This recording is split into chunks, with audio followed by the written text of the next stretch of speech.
Welcome to Rock Your Talk. I'm Leisa Reid, excited to be here with you today with another amazing guest, Rich Gaines. We're going to hear from him in just a second.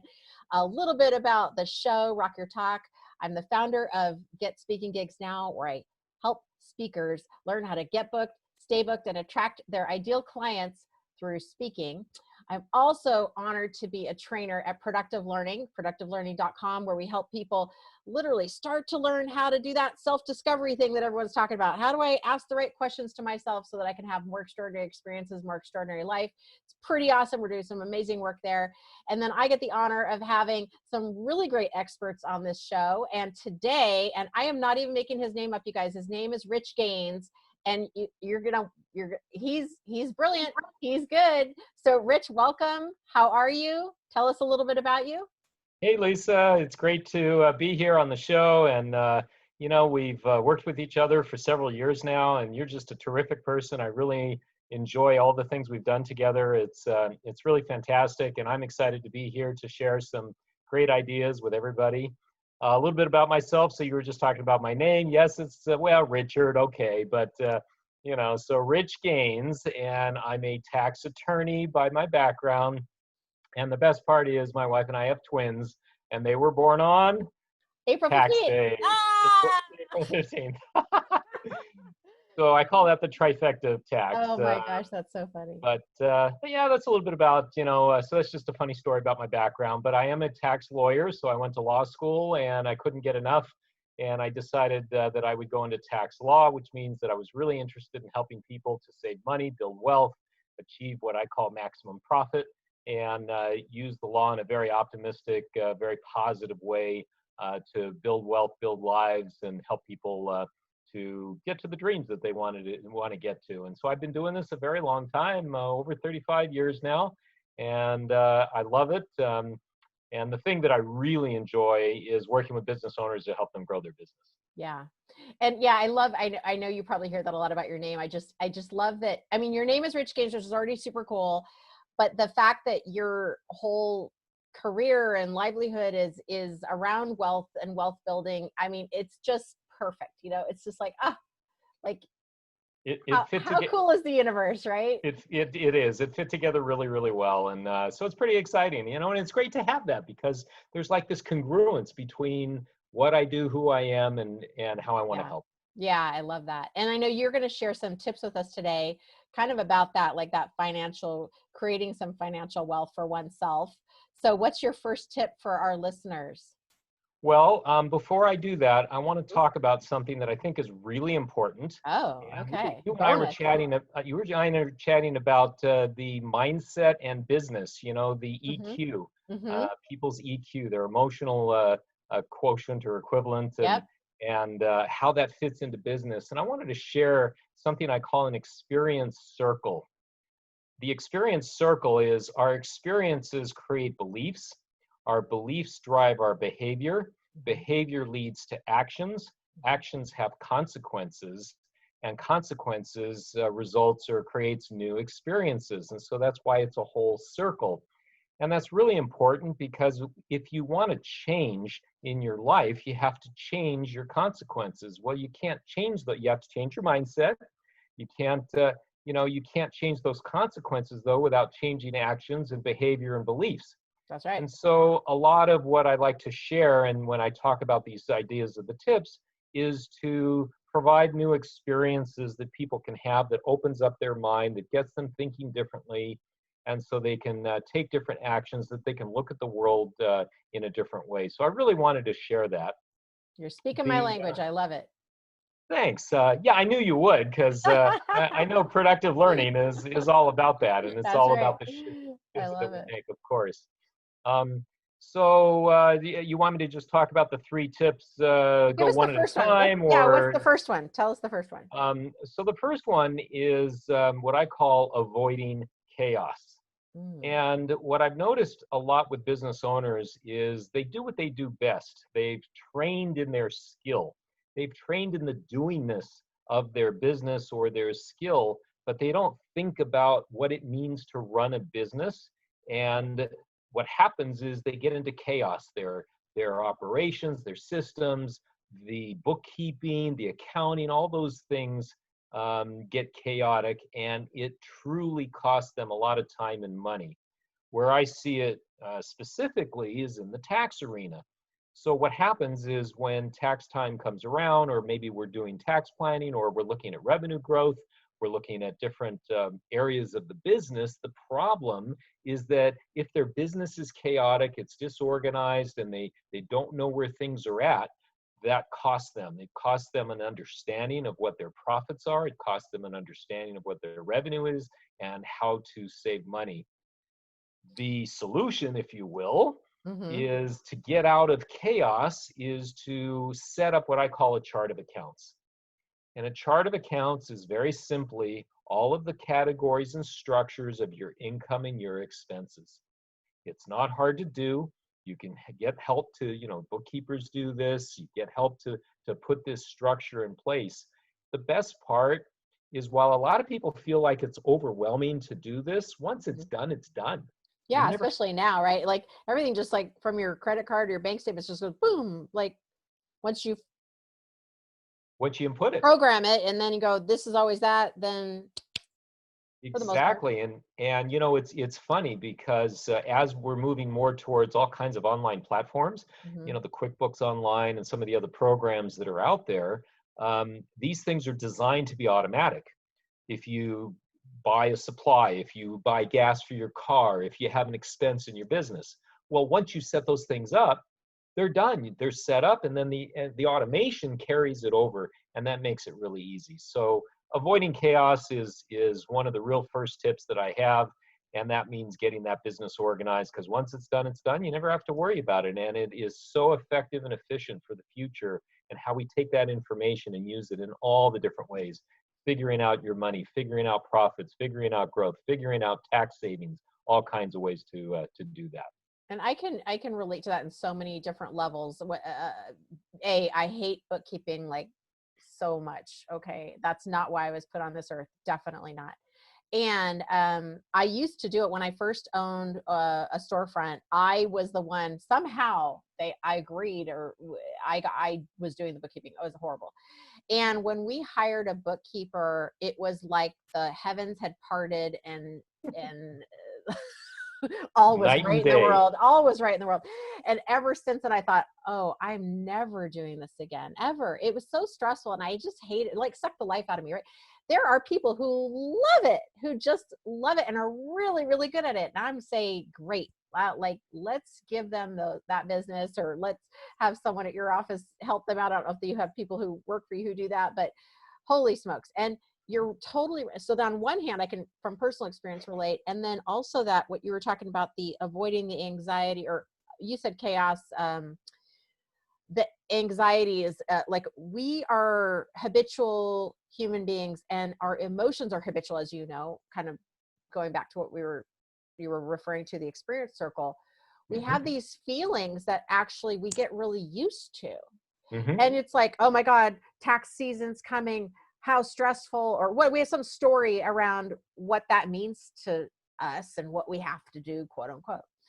And I love how you're saying, like, let's turn that apple cart around. Like, no, we don't, it doesn't have to be like that.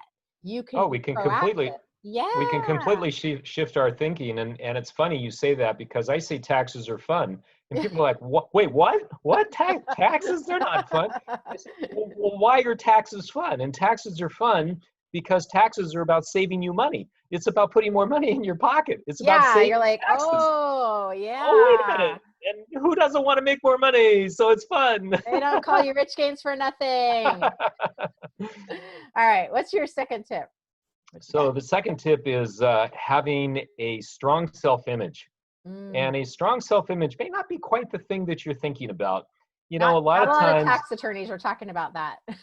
Not too many tax attorneys do talk about that. That's absolutely right. I think people don't give themselves enough credit. We're always beating ourselves up about what we're not doing right and all the things that go wrong. And if we just give ourselves a little more credit, if we exhibit more confidence, and we show that we have a value that nobody else has.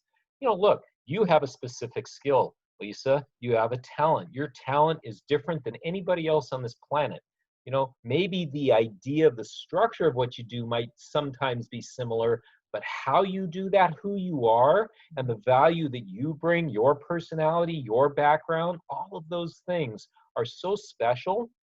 And so the idea of a strong self-image translates into value. And what happens when you think that you are more valuable? You can do all kinds of things. You can, Yeah. first of all, from a numbers standpoint, you can start to increase your price. You can ask more for the things that you want. You can do more. You can look at how to connect with people you never thought you could connect with.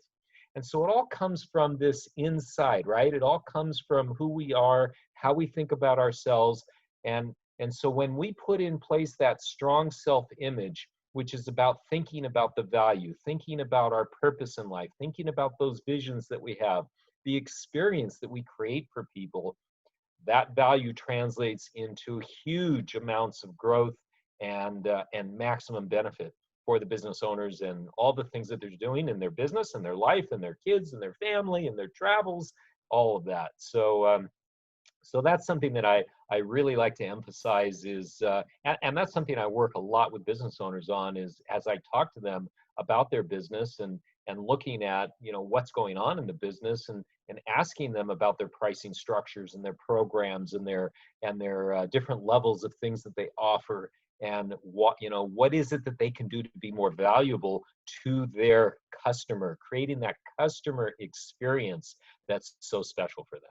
I think that's a really, I mean, certainly speaking of what someone's gifts are, the fact that you can be in tune with that as a business owner comes into your office or, you know, is having you work with their, not just doing their taxes, but like the whole plan of like, how are we going to look at the whole thing and really you know, that you can relate to that business owner and that you can kind of listen for things and say like, okay, but let's look at the numbers and see, well, what if we increased this and lowered that and put this into a bucket? But you're also aware from what you're saying is that it's not just numbers, it's also your confidence and how you feel, how do you equate your value and all that stuff. So that's like an added bonus when someone would come to you, right? I mean, because like you're Yeah, just not expecting that from a tax attorney. I not just at like all. And people aren't expecting that. you know, and I got the white hair, so at my age, you know, You're so I've wise. come to I've come to realize that numbers are just a window to the soul. It's a window to the individual, and you know, when you look at numbers of a business, you know, I don't want to sound kind of arrogant here, but I can tell you everything that's going on with you and your business and your life just by looking at your financial Oh statements my and your gosh. tax return. I know exactly what's happening, and so it's taking that information and translating it into the individual and saying, well, you know, what's going on here? What can we make changes to? How can we reposition things so that it's more advantageous for you? And it's not just about, okay, I'm doing a tax return. It's about the life and the business itself. Right. And I would imagine you're very I'll say gentle, but like you are aware of that vulnerability of a person when they show you their, you know, it's kind of like, okay, here's what you know, here's the real numbers or whatever. A Open lot the of people, kimono. Yeah. yeah. Yeah. And that can be scary for anybody really. And so the fact that you are taking that responsibility so seriously and it's so in the best interest of them, it's not, you know, it's not like, oh, let's shame or judge. It's like, let's just look at it and make some changes and let me take care of you. Like Yeah, let's move this bedside forward. manner. You know, Yes, and yes. look, you know, we all do what we've been doing for a long time. So for us, maybe it's not quite as scary, and you know, but we understand we've been through it. You know, we've gone through it in our own lives. You know, I've certainly had my challenges. You know, over the years, and so it's just that empathy. It's knowing that the individual is coming at a certain level of where they're at, and you know, we want to take them from where they're at and move them up and be sensitive to what they're doing there. Yeah. Love It's very that. exciting. It's great work. As you can tell, I really enjoy it. I know you've always loved it. Taxes are fun. That's my new saying. Um, so what's your third tip for us? So the third tip is something that you might find a little unusual. I call it the structure of money. And you're probably like, wait, what? You know, money has a structure? You know, I thought money is just money. And the answer is yes, it has a structure. And there's actually three parts to that structure. I won't get into all the details, of course. We don't have enough time. But the first structure is that money has a personality. And maybe it's more we have the personality around our money, but it's things like, are you a pirate? Do you spend? Are you, I call it a channeler where money doesn't mean anything to you? Or are you a caregiver where you really protect your money? Or kind of a jester and you just sort of throw the money in the drawer and you never worry about it. And so money kind of has these different personalities. And then money has different behaviors. And this is where we start getting into some of the specifics. Is it ordinary income? Is it capital gain? Is it investment? What kind of behavior is the money? And then the last piece, which puts it all together, is that there is a money relationship. And that relationship then becomes ordinary income, capital gain. We have the self-employment tax, which are the payroll taxes.